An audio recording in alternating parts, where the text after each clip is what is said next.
conversations with their comrades or one of the horses in the paddock, seeking to mask their curiosity. The truth was in the anxiety of those who watched him closely as he approached, hoping to see in his expression some sign of a good outcome.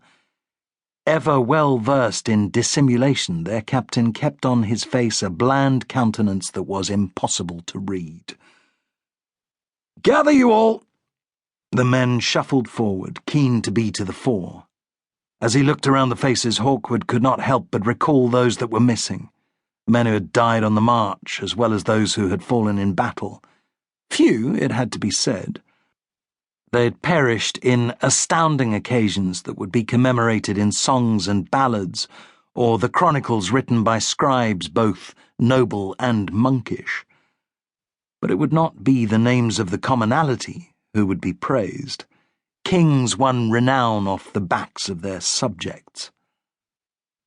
De Vere will not dent his purse, and has no use for our service. He means to leave us to make our own way in the world, even to the manner in which we get home. The statement induced many an angry growl from those assembled. Hawkwood let it run its course before pronouncing on the alternative, which was not really necessary. The men he was addressing knew as well as he what it would be. The possessions of the French are vast. Most of their manors lie untouched.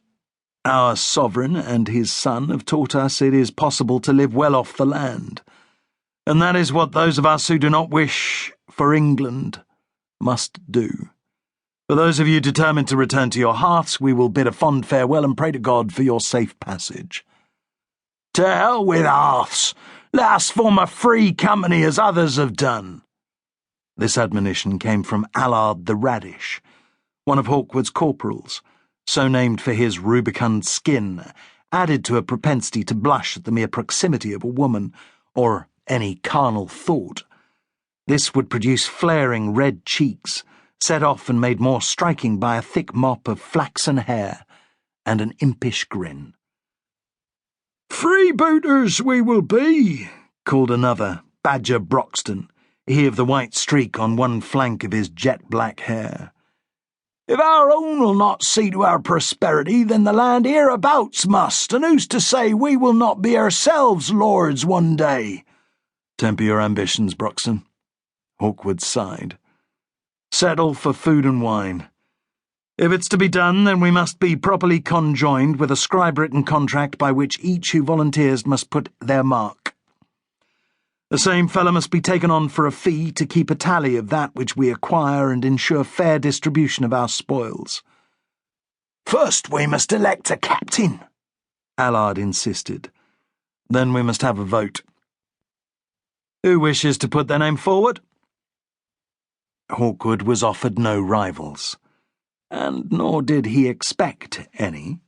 He had led this company of archers for years now. It would have been strange indeed if others had put themselves up to be leader.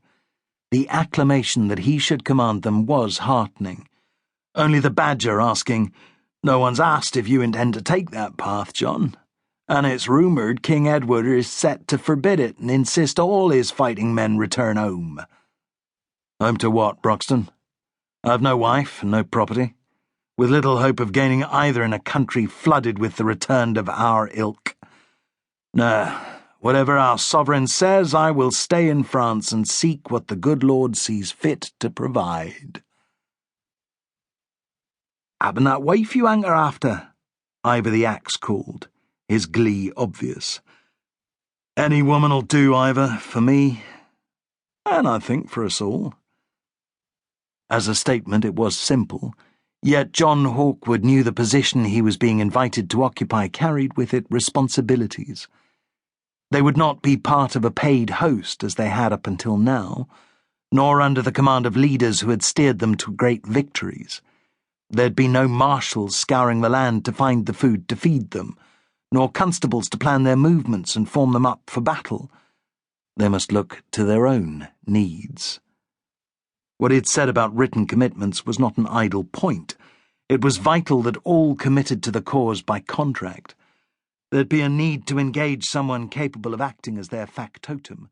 A monk would be best if he could find